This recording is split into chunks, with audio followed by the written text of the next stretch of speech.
Bonjour Emmanuel Tugny. Bonsoir, bonne année à vous. À vous aussi. Alors c'est un plaisir de vous recevoir. Alors vous présenter en quelques mots, c'est un exercice extrêmement difficile. À moins de 50 ans, on a l'impression que vous avez vécu plusieurs vies. Vous êtes écrivain de romans, de polars, vous êtes poète, notamment avec ce dernier livre qu'on va voir, Stances du Kébar, aux éditions Gwen Catala. Musicien, auteur, compositeur, interprète et parolier aussi, j'ai vu, pour certains artistes. Professeur de lettres, jusqu'en Chine parfois. Traducteur, entre autres, de Pirandello. Ancien attaché parlementaire et diplomate aussi, consul à Venise, ou attaché culturel, notamment à Sao Paulo et au Caire, où vous êtes toujours en poste en ce moment. J'ai rien oublié? Je ne crois pas, non. Quelques éléments sentimentaux, mais qui sont dispensables sur ce plateau. D'accord. Alors d'abord, une question de circonstance. En 1er janvier, ce passage symbolique d'une année à l'autre, les festivités, les réveillons, les feux d'artifice, les bonnes résolutions qu'on prend parfois, vous attachez de l'importance à cette bascule? Oui, infiniment. Oui. Enfin, moi, j'attache en général de l'importance à tout ce qui rend content les gens. Voilà. Et je constate que ça continue à rendre les gens contents et par conséquent ça m'enchante de les constater contents et ça m'enchante de me constater content parmi les gens contents.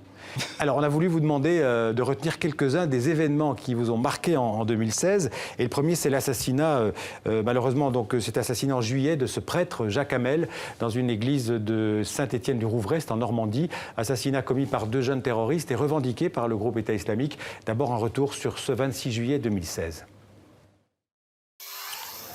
Ce sont des larmes de colère et d'incompréhension. Un par un, ils viennent se recueillir au pied de l'hôtel de ville.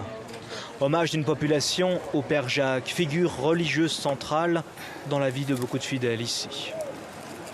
Il m'a mariée, m'a baptisé mes enfants. Il y a 1 an, j'ai perdu mon fils. C'est lui qui a fait la messe. Mon fils, qui avait 23 ans. Je le connaissais depuis des années. Ils ont de la haine contre nous.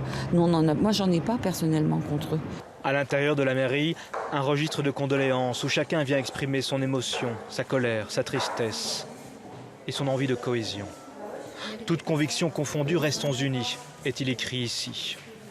J'écris comme j'étais sincèrement peinée pour la victime, que la religion musulmane ne prône pas ce genre de comportement. Un peu plus loin, devant le domicile du Père Jacques, d'autres signes d'amour, pour celui qui fut inlassablement un homme de paix. Alors pourquoi, Emmanuel Tugny, vous avez voulu revenir sur l'assassinat de ce prêtre? Alors il y avait évidemment beaucoup d'exemples ressortissants à cette problématique que j'aurais pu choisir, mais j'ai choisi celui-ci parce qu'il constitue à mes yeux une sorte de point culminant. Évidemment, c'est une affaire très très complexe que celle du fascisme teinté d'islam. Je dis bien teinté, vernissé, patiné d'islam, mais du fascisme véritablement. Il y a une multitude d'aspects traitables, mais il y en a un qui est peut-être moins abject que les autres au fond, et qui est cette espèce de volonté de toute puissance ou cette volonté d'héroïsme de ces gens. Et cette affaire, malheureusement, illustre cet extraordinaire débouché de l'héroïsme sur le navrant, le nul, le pathétique. Ouais. Et je dirais que quelque chose dont l'aspect le moins abject devient à ce point grotesque, pathétique et nul, devient pour finir difficilement rédimable, voilà, pardonnable. Et dans ce grotesque, pathétique et nul, quelle place pour l'islam, justement ? Celle, malheureusement, que ce que les réactions à ceci susciteront. Encore une fois, c'est un ajout au grotesque que sa pragmatique, c'est-à-dire que les réactions éventuelles que pourrait susciter cet terrorisme à deux balles. Enfin, je veux dire. Vous avez préféré insister sur cet événement-là plutôt que sur, par exemple, le drame de Nice où il y a eu 86 morts sur la promenade de l'Anglais. Oui, parce qu'il me semble, encore une fois, il me semble un point culminant de cette nullité à quoi aboutit la volonté de toute puissance et d'héroïsme de gens carencés dans ce secteur, je dirais, de la personnalité. Alors un deuxième instantané de 2016 que vous avez souhaité commenter, c'est le renoncement de François Hollande, le président français, qui a annoncé le 1er décembre qu'il ne sera pas candidat à l'élection de 2017. On l'écoute.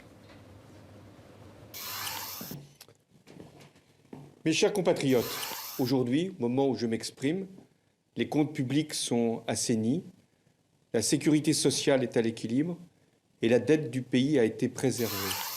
Dans ce contexte, j'ai aussi voulu placer la France au premier rang de la lutte contre le réchauffement climatique. Et c'est à Paris, oui, à Paris, que l'accord historique a pu être signé et qui a engagé le monde entier. Face aux épreuves, j'ai pu avoir une capacité inépuisable de résistance devant l'adversité. Aujourd'hui, je suis conscient des risques que ferait courir une démarche, la mienne, qui ne rassemblerait pas largement autour d'elle. Aussi, j'ai décidé de ne pas être candidat à l'élection présidentielle, au renouvellement donc de mon mandat. Emmanuel Tunier, renoncer pour François Hollande, c'est pour vous la bonne décision? Mais moi, je me prononce pas véritablement là-dessus parce que mon opinion n'est pas formée à ce sujet. Mais au fond, quand j'ai écouté ça le 1er décembre, je me suis dit, il met un terme, c'est un mandat bref. Et je me suis demandé si au fond, tout ça n'était pas le signe, n'était pas l'équivalent d'une problématique peut-être plus centrale en l'espèce qui est cette époque du verbe court, du verbe bref. Quand le verbe est court, quand il y a des trous dans l'élocution, on n'explique pas, on projette pas, on n'invente pas, on ne maîtrise pas l'expression. Et je me demande si au fond c'est pas ça le drame de François Hollande, le verbe court. C'est pas un bon orateur, François Hollande? En le regardant là, je me disais tout à l'heure que ce qu'on a pris pour une anaphore était peut-être tout simplement un bégaiement. Quand il a dit voilà, moi président. Moi président, je crois que le principal, à mes yeux, hein, évidemment ça ne regarde que moi, mais j'ai l'impression que le problème massif de cet homme-là, c'est la brièveté de son verbe. Voilà. En tout cas, il quitte le pouvoir avec une gauche en très mauvais état. Pour vous, ce clivage gauche-droite, c'est encore quelque chose de signifiant, c'est important? Ah oui, c'est même... Ça ne veut plus rien dire? Oui, non, pour moi, c'est tout à fait significatif, oui. Oui, c'est tout à fait significatif. Enfin, je dirais qu'il est pas forcé, il peut faufiler les camps. Mais de mon point de vue, croire en la République, en la chose publique, et notamment en la puissance nécessaire de péréquation d'un État fort, ceci est de gauche, je continue à le croire. De la même façon, et tout ça a une logique et une dignité, le fait de croire à l'initiative individuelle et au fait qu'elle soit en tant que telle productrice de bien-être, ceci me semble plutôt être de droite. Voilà, je crois fondamentalement à cette rupture, oui. Et je constate d'ailleurs qu'on n'y croit pas, on y croit en général assez peu, 3 mois avant l'élection, et puis 15 jours avant, on y croit, on constate que ça existe, oui. Alors, il y a des gens de gauche et des gens de droite, je crois, fondamentalement. On va voir le 3e moment de 2016 que vous avez choisi, c'est la destitution au Brésil, fin août, de la présidente Dilma Rousseff. Et d'abord, ce bref retour en images. Mesdames, Messieurs les sénateurs, je vous remercie de l'attention que vous m'avez accordée. J'admets que le pays a besoin de chacun d'entre vous, indépendamment de son étiquette politique ou de son idéologie. Je comprends aussi qu'il faut que nous ayons la maturité de ne pas créer de problèmes là où il n'existe pas et affronter de grands problèmes qui, eux, existent.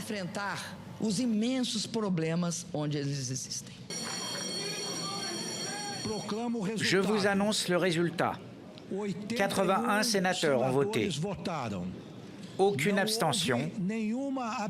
Vote en faveur de la destitution, 61 sénateurs. Vote contre, 20.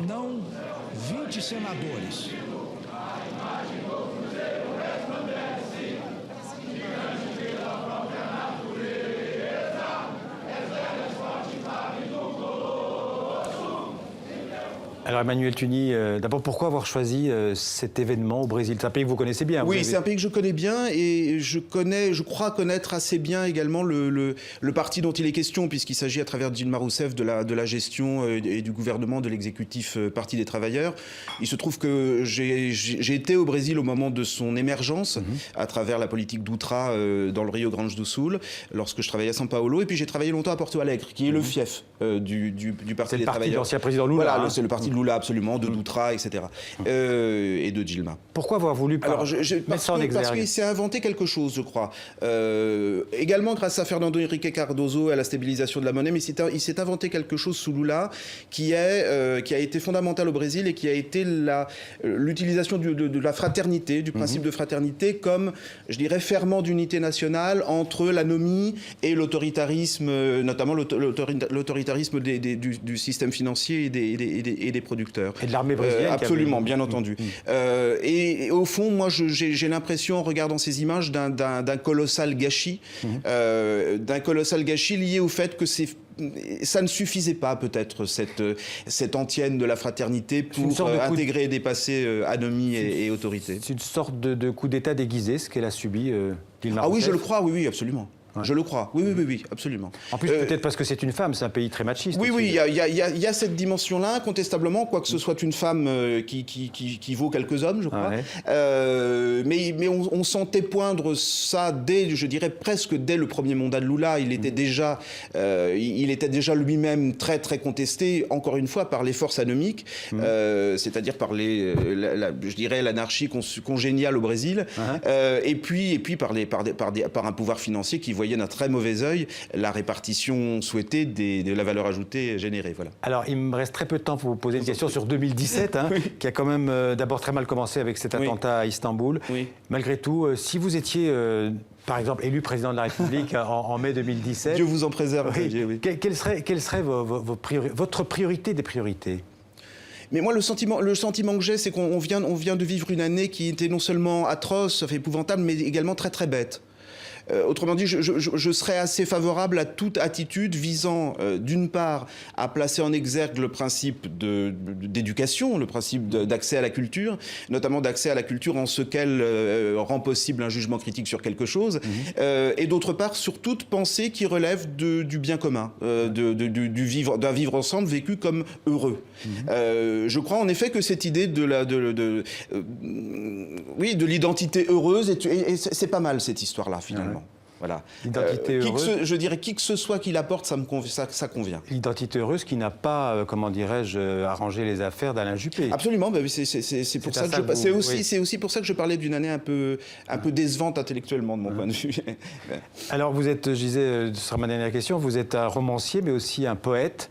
La poésie, pour vous, c'est l'écriture première, c'est ce qui se fait de mieux en termes d'écriture? Non, pas du tout. En réalité, moi, j'écris très très peu de poésie. Je suis essentiellement romancier. J'ai publié quelques ouvrages dont on peut dire qu'ils sont de la poésie, mais j'en suis pas tout à fait convaincu. On en voit quelques-uns qui paraissent là. C'est par exemple, c'est un livret sur Verlaine. C'est plutôt un libretto d'opéra. C'est pas vraiment de la poésie, c'est plutôt de la chanson. Quant au dernier, ce sont des petits quatrains qui sont autant de caractères de gens. Donc ça relève plutôt, à mon avis, de l'exercice de l'exercice moral au sens littéraire que de l'exercice poétique. Non, pour moi, le roman est supérieur, est un art supérieur. Merci Emmanuel Tunier. En tout cas, je rappelle ce Stances du Québard, donc aux éditions, vous allez m'aider. Gwen Catala éditeur. Voilà, parfait. Merci beaucoup. Je vous en prie.